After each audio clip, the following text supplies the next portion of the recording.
Next is Mendel experiment dihybrid cross. Kalau tadi monohybrid cross, sekarang adalah dihybrid cross. So what is a dihybrid cross? So a dihybrid cross is a cross or mating between two individuals that have two different traits. Monohybrid untuk one trait, satu gene yang sama. Sekarang kalau dihybrid, kalau melibatkan dua gene yang berbeza. So dihybrid is the inheritance of two character ataupun trait, and each character is controlled by a different gene at a different locus. Ingat, setiap gene ada dua allele, tetapi allele tersebut still located on the same locus, tempat yang sama dekat homologous chromosomes. So dalam gambar ni kita nampak ada dua pasangan homologous chromosomes ataupun ada 4 homologous chromosomes. Dan setiap pasangan homologous chromosome ni ada dia punya specific gene dekat specific locus. So the one on the left, gene dia adalah shape. The one on the right, gene dia adalah color. So each of these genes will have two allele. Two allele, each allele on the homologous chromosomes. So dihybrid inheritance merujuk kepada kalau kita cross two individual dan kita nak tengok macam mana inheritance of two different genes berlaku pada masa yang sama. In this example, kita nak tengok macam mana inheritance of shape dan juga color at the same time between the two different parent. Kalau monohybrid tadi, kita just nak tengok shape sahaja atau color sahaja. But for dihybrid, kita nak tengok dua-dua, shape dan color serentak. So itu adalah dihybrid. Kita nak tengok inheritance of two different genes simultaneously. So from the dihybrid inheritance, Mendel came up with the second law yang diberi nama Law of Independent Assortment. So what is independent assortment? Independent assortment is when two or more genes assort. Assort tu maksudnya align ataupun tersusun independently of each other during gamete formation. Maksudnya satu pasangan allele dekat homologous chromosome akan assort, akan align, akan tersusun secara independent relative to the other pair of allele on the other pair of homologous chromosomes. Ingat, diploid organism ada banyak pair of homologous chromosomes. So human ada 46 chromosomes tetapi ada 23 pasangan. So setiap pasangan homologous chromosome ada sepasang allele. Dan setiap sepasang allele itu akan assort independently of the other pasangan allele. 22 pasangan yang lain. So dia tidak dependent, dia adalah independent. So itu dimasukkan dengan independent assortment. So pada masa bila independent assortment ni berlaku, so dia berlaku semasa meiosis 1, iaitu semasa metaphase 1. So during metaphase 1, a pair of homologous chromosome will align at the metaphase plate ataupun yang kita panggil sebagai bivalent. So setiap satu bivalent akan tersusun dekat metaphase plate secara independent of the other bivalent. Dan kena ingat balik, setiap bivalent composed of dua homologous chromosomes. Dan setiap homologous chromosome tersebut mempunyai allele yang berbeza sebab datang daripada parent yang berbeza. Setiap pasangan homologous chromosome ini akan align randomly along the metaphase plate. Kesannya, when they are pulled apart, when the homologous chromosome ataupun bivalent separated during anaphase 1, so there will be new genetic combination of allele di dalam gametes, provided that the two pair of allele are located on different chromosomes. Kita hanya bercakap pasal dua karakter, dua gene yang ada dekat dua homologous pair yang berbeza. So dalam gambar ni kita boleh nampak the evidence for law of independent assortment, iaitu semasa metaphase 1 ada dua possible arrangement of bivalent. So katakan yang color biru tu adalah yang datang daripada ayah, yang merah datang daripada ibu. Example, kita nampak apabila berlaku alignment of bivalent on the metaphase plate, yang biru sebelah kiri, yang merah sebelah kanan untuk first bivalent. Second bivalent pun sama, yang biru sebelah kiri, yang merah sebelah kanan. So ini first possible alignment of bivalent on the metaphase plate. Atau boleh juga semasa metaphase berlaku, apabila bivalent tu tersusun dekat metaphase plate, first pair, first bivalent, yang biru sebelah kiri, yang merah sebelah kanan. Tetapi for the second pair, yang merah yang sebelah kiri, yang biru yang sebelah kanan. So maksudnya, setiap pasangan bivalent boleh tersusun kiri atau kanan independent of bivalent sebelumnya. So dia, setiap bivalent itu tersusun ikut suka dia. Dia nak letak kromosom ayah sebelah kiri ke nak letak kromosom mak yang sebelah kiri, tak kisah. Itu yang dimaksudkan dengan independently assorted, yang berlaku semasa metaphase 1 of meiosis 1. So kesannya bila meiosis has completed, setiap gametes akan ada different combination of chromosome, dan setiap kromosom itu akan ada different alleles di dalamnya. So that's why apabila kita lukis genetic diagram untuk gametes formation, kita kena tunjukkan semua possible combination of allele untuk semua gametes.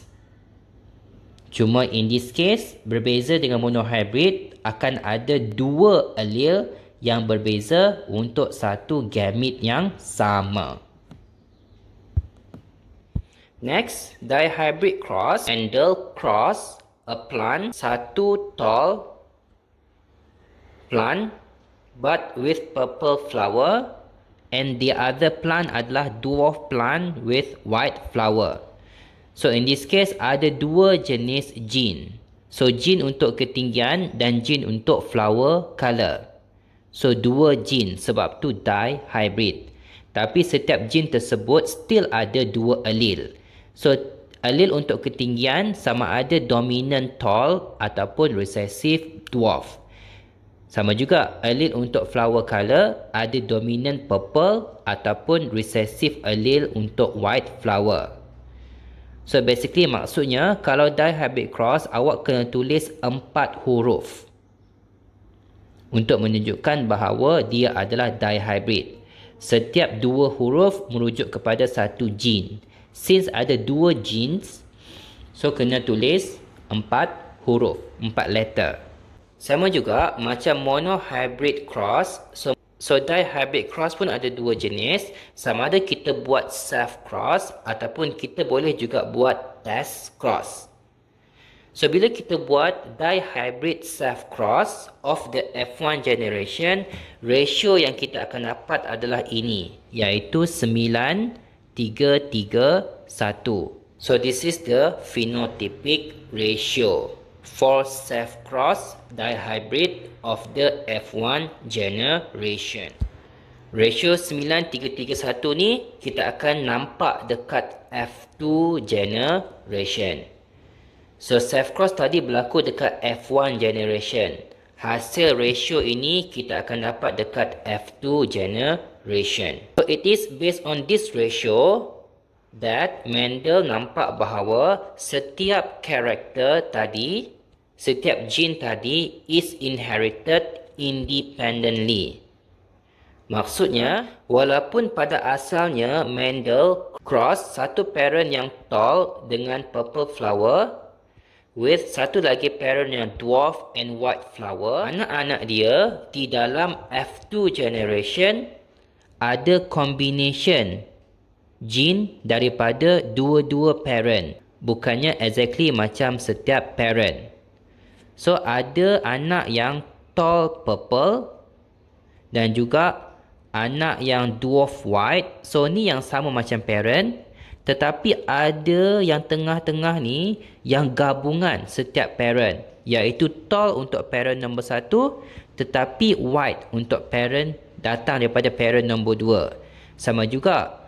So dia ada 3, ada dwarf daripada parent nombor 2 tapi purple color flower daripada parent nombor 1.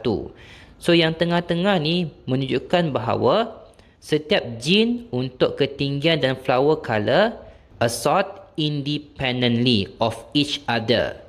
Maksudnya kalau tall tak semestinya dengan purple, kalau dwarf tak semestinya dengan white. Boleh juga tall gabung dengan white, dwarf gabung dengan purple. Another important terminology untuk dihybrid crossing adalah true ataupun pure breed. So what is true or pure breed? So it basically refers to when self-fertilization occur over many generation. So banyak kali organism tersebut undergo self-fertilization ataupun self-cross, it will produce offspring that is identical to the parent plant. This means that parents are homozygous for every trait. Ataupun setiap gene dia adalah homozygous. Tak kisahlah dominant ataupun recessive, yang penting dia adalah homozygous. And it will make only one type of gamete. So itu dimasukkan dengan true breed ataupun pure breed. So these are some of the example untuk genotype yang kita consider sebagai true breed. So basically homozygous, iaitu T besar, T besar, P besar, P besar, ataupun T besar, T besar, P kecil, P kecil. Sebab yang homozygous tu adalah antara T dengan T, antara P dengan P. Kita bukannya compare antara T dengan P. Sebab T satu gene yang lain, P adalah satu gene yang lain. Homozygous, heterozygous hanya merujuk kepada gene yang sama sahaja. Walaupun kita bercakap pasal dihybrid. Okay, sama juga T kecil homozygous, P besar pun homozygous. So ni pun true breed. So semua T kecil, semua P kecil pun adalah true breed, iaitu homozygous. Now we look into an example of self-cross for a dihybrid cross. So sama juga, self-cross bermaksud cross of individual from the same generation. So in this example, the parental phenotype is tall, purple, cross with dwarf and white.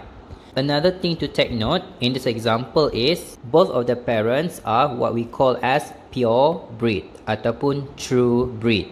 Sebab dua-dua pasangan allele adalah homozygous dominant dan juga homozygous recessive. For the gametes, so parents sebelah kiri, di dalam gametes dia ada dua allele. Kalau monohybrid yang lepas, satu gametes akan ada satu allele. Sebab kita bercakap pasal crossing of one character.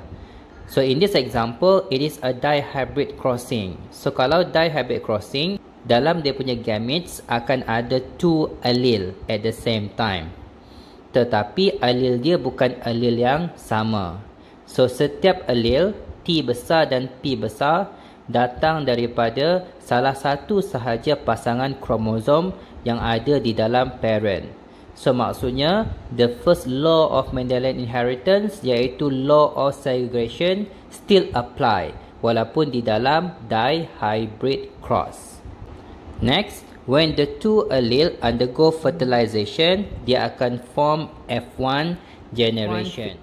After the F1 generation, kita akan buat self cross, iaitu kita ambil dua individual from the same F1 generation tadi dan kita cross those two individual. Sebab tu kita panggil sebagai self cross. For the gametes, ada 4 possible combination of alleles inside the gametes. So the one on the left ada 4 different combination.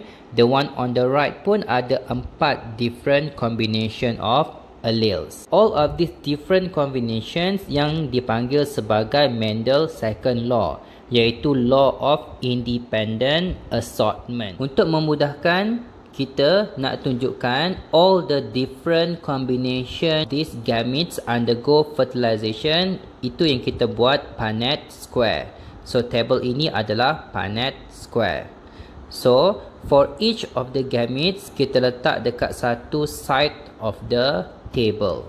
Gamete untuk F1 sebelah kiri kita letak dekat sini, while the one on the right kita letak dekat row yang paling atas. So the next thing that you have to do is basically combine gametes on the left with the one on the right. So in the first example, T besar combine with T besar, P besar combine with P besar. Yang huruf sama kita kena letak sebelah-sebelah sebab dia adalah sepasang kromosom. So once you combine all the different gametes from both of the F1 generation individual, so kita akan dapat F2 generation phenotype. So daripada mana kita dapat semua nombor-nombor ni adalah based on the Punnett square di atas yang kita dah fill up tadi. So the 9 tall and purple kita akan dapat di sini.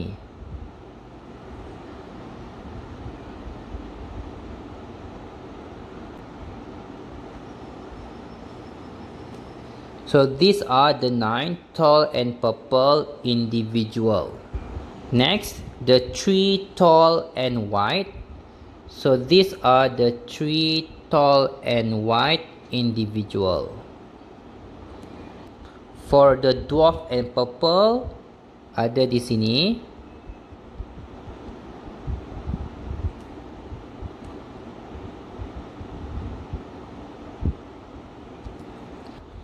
So ada kesilapan dalam ratio ni. The last one sepatutnya 1, bukannya 3. 1 dwarf and white, bukannya 3.